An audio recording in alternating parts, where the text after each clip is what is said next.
Maithili express की शानदार प्रस्तुति।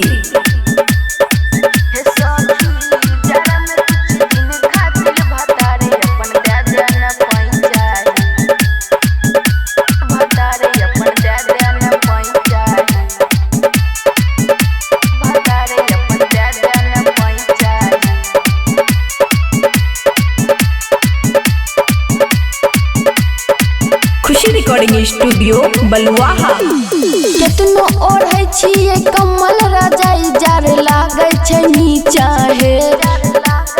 केतनो ओढ़ै छियै कमल रजाई जार लागै छै नीचा हे सखी हे मीता जरा में कुछ दिन खातिल भतार तू दे न पैचा हे बहिना जरा में कुछ दिन खातिल भतार तू दे न पैचा हे।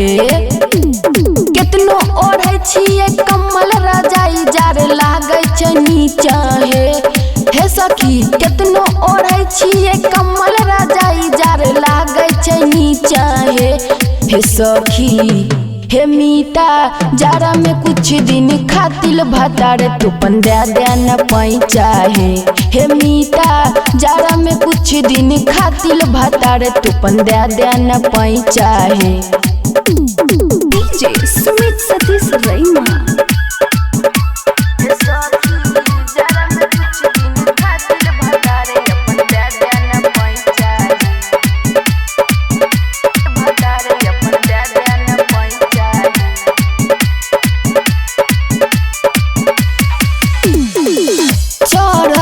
जवानी हमर होय छै पानी पानी हे केकरा से कहबै अपन दुख के कहानी हे। कोनो कम के मिलल नहीं छै हमरा के मरद गे जाय के बहरा सुतल छै आबू हम की करब गे।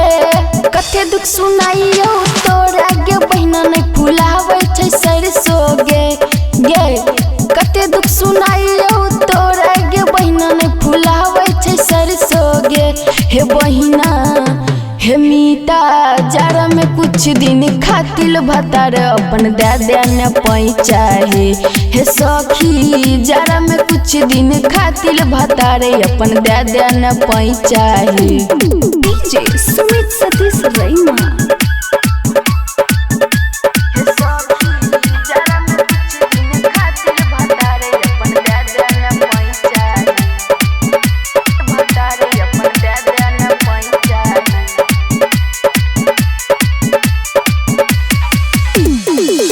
जिद करिए केतनो हमर मानै नहीं बात हमर जहरा से कांपै दहिया मानै नहीं छै बात हमर।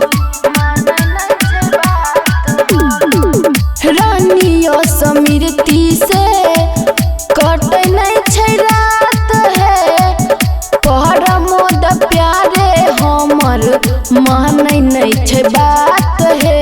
सुझै नहीं छै कोनो बतिया हमरा लागै छै पजरा जार हे सुझै नहीं छै कोनो बतिया हमरा लागै छै बहिना जार हे बहिना हे मीता जरा में कुछ दिन खातिल भतार अपन दे न पैचा हे सखी जरा में कुछ दिन खातिल भतार अपन दे न पैचा हे।